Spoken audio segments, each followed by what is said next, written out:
자, 빈칸 넣기로 마무리 짓습니다.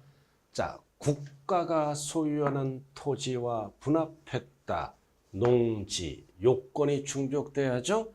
큰 편에 4분의 1, 숫자 옆에 이하.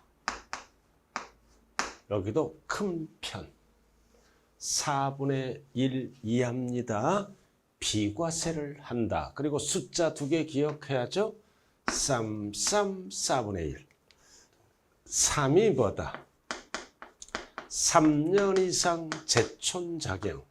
거주 경작해야 되고, 거주 경작하려고 하는데 3년 이내에 수용을 당합니다. 그러면 3년 거주 경작한 걸로 본다. 그래서 농지 교환 분합이 나오면 3, 4분의 1 이하. 이 숫자 꼭 기억해야 돼요. 그 다음 2번은 해외 이주 이민가잖아. 혼자 가면 안 돼요. 세대 전원이 출국하고 파는 기간 3년을 안 줘. 몇 년 이내에 팔아라? 2년. 2년아 출국 그만해라. 그랬을 때는 2년 보유 요건을 충족하지 않더라도 비과세를 해주네요.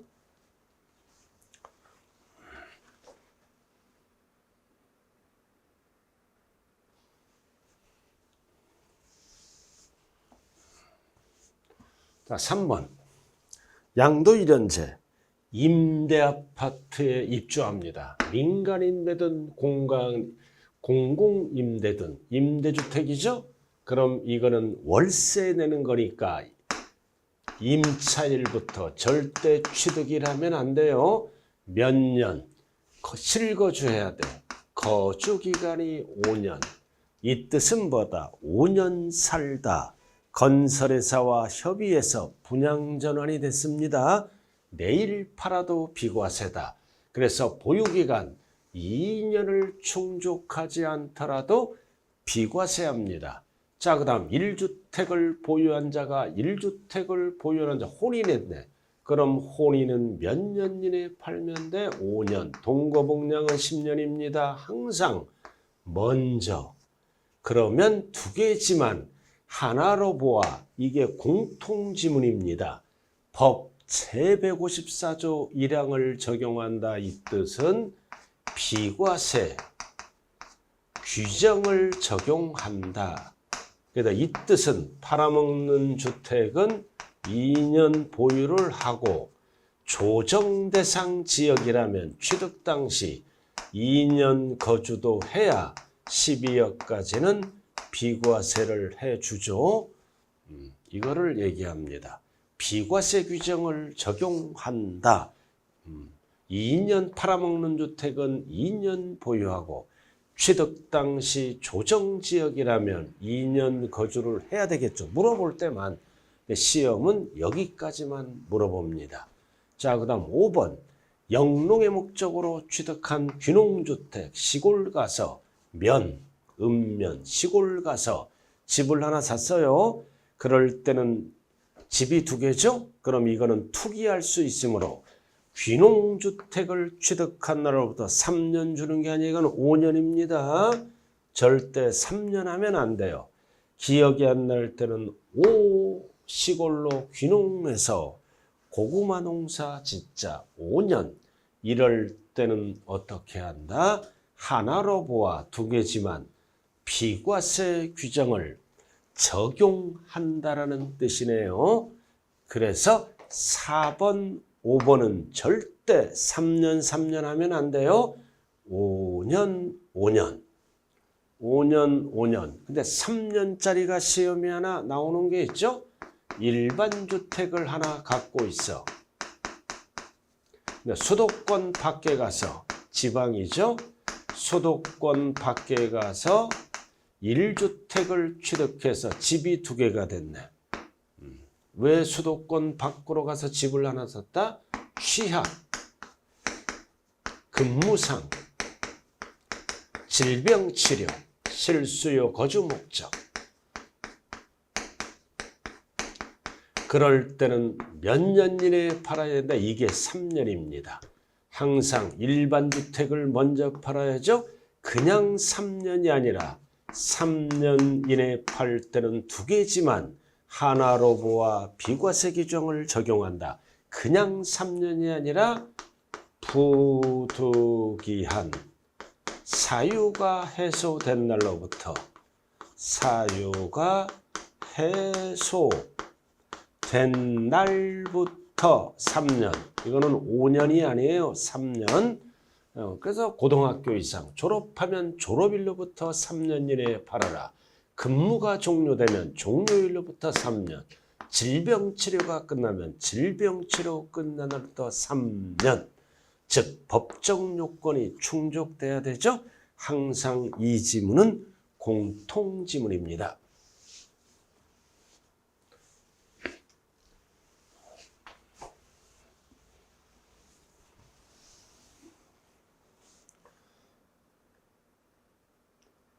자, 드디어 6번 나왔어요. 자, 부득이한 사유. 부득이한 사유가 뭐다? 취약, 근무상 질병치료. 그래서 수도권 밖에 가서 하나를 샀다. 그럼 두 개죠? 그럼 이 용어가 들어가야 돼. 부득이한 사유가 해소된 날로부터 5년 하면 안 돼요. 3년. 그리고 항상 앞에 거. 일반 주택을 팔아먹었을 때는 공통지문 하나로 보아 1개의 주택을 소유한 걸로 보아 비과세 규정을 적용한다. 3년입니다. 자, 그리고 취득권리 대표적으로 분양권이죠. 분양권을 취득하고 양도하잖아. 기준시가. 그래서 지금까지 납입한 금액입니다. 500만 원 납입했어. 그럼 여기에다가 반드시 뭐를 더해야 돼요? 프리미엄 상당액. P가 1억 붙었어. 그럼 기준시가는 1억 500. 그래서 뺀 금액이 아니라 합한 금액이 취득권리의 기준시가다. 그 다음 8번 아주 중요하죠. 자, 취득가액을 뭘로 적었어? 매매 사례가액. 매감 환기로 적었다는 것은 축에 결정했다는 뜻입니다. 그래서 자본적 지출액과 양도비는 어떻게 한다? 취득 당시 기준시가에다가 물건별 공제율입니다. 공제율이 아무런 말이 없으면 부동산 3%를 곱한 금액이 뭐다? 필요경비에 포함됩니다. 이렇게. 그래서 추계 결정할 때는 뭐를 해야 돼요? 필요경비 계산공제를 해야 된다는 거예요. 계산공제는 공식이 뭐라 그랬죠? 취공.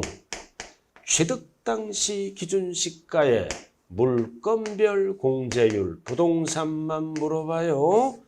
등기되면 3%, 토지건물, 미등기도 국내 것은 해줍니다. 미등기는 10분의 1, 0.3을 적용합니다.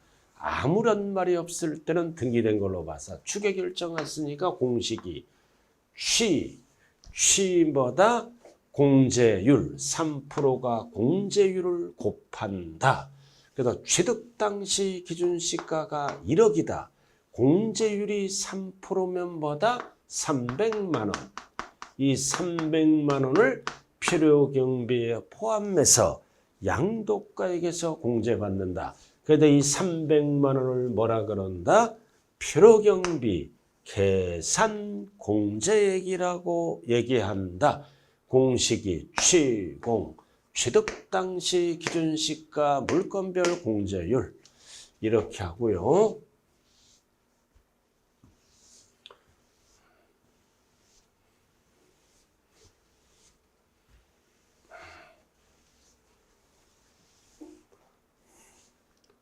자, 9번, 10번으로 들어가네요. 자, 9번, 10번 필수입니다. 취득에 관한 쟁송이 있는 재산에서 소유권을 확보하기 위해서 소송비용, 화해비용은 취득가액에 포함하겠죠? 근데 이 소송비용, 화해비용을 지출한 연도의 각 소득 금액이 대표적으로 사업소득입니다. 사업소득. 그래서 뭐다? 필요 경비에 산입된 것, 산입된 금액. 이렇게 소송비용, 화해비용이 1억이야. 1억인데 각 소득 금액, 사업소득에서 먼저 7천만 원을 공제받았어. 공제받았어요. 공제받았다. 그럼 이에는 뭐다? 양도가액에서 필요경비로 공제를 안 해줍니다. 그럼 뭐를 공제한다? 필요경비에 산입된 금액을 제외한 거. 3천만 원 제외한 금액. 7천만 원 공제, 나머지는 3천만 원. 그럼 이에는 뭐다? 양도가액에서 공제한다. 즉 필요경비로 공제한다. 단 주의하자. 취득가액에서 양도가액에서 공제를 안 해주니까 취득가액에서 공제를 합니다. 그냥 놔두면 이중공제. 그럼 양도가액에서 공제를 받았으므로 취득가액에서는 공제를 못 받아요. 그래서 양도가액을 물어보는지 취득가액을 물어보는지에 따라 지문이 달라지네요. 그래서 이거는 뭐다?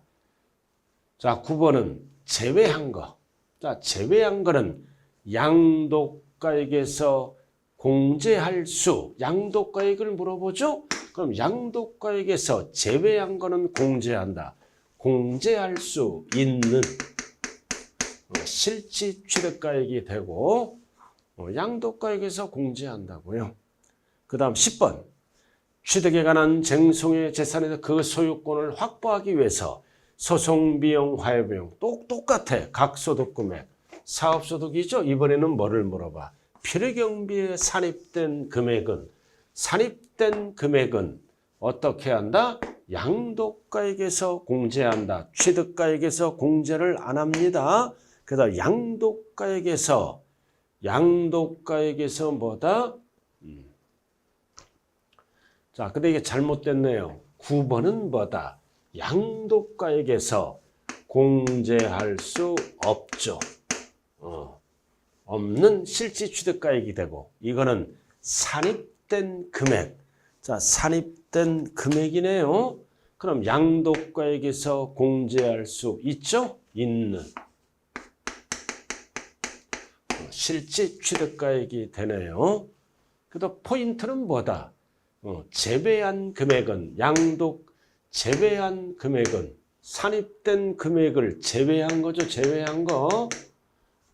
이거 제외한 거는 양도가액에서 공제하잖아요. 그래도 이게 잘못됐네요. 공제할 수 있는. 자, 그 다음 2번은 뭐다? 필요경비에 산입된 금액은 양도가액에서 공제할 수 없는이죠. 이게 없는. 자, 다시 한번 정리합니다. 다시 한번 정리한다. 필요경비에 산입된 거를 제외한 것. 그럼 제외한 것은 양도가액에서 공제할 수 있는, 이렇게 되고, 그 다음 필요경비에 산입한 것은, 자, 필요경비에 산입한 것은 먼저 사업에서 공제받았기 때문에 양도가액에서 공제할 수 없는 이 지문이 나오네요. 자, 이렇게 해서 오늘 양도차익, 필요경비 계산 여부 등등등을 배웠습니다. 자, 오늘 이렇게 수업 마치고 여러분들 이제 날씨가 더워지고 있어요. 건강에 유의하면서 끝까지 완주하는 분은 반드시 합격할 수 있다. 힘을 내시길 바라면서 자, 오늘 수업 마칩니다. 감사합니다.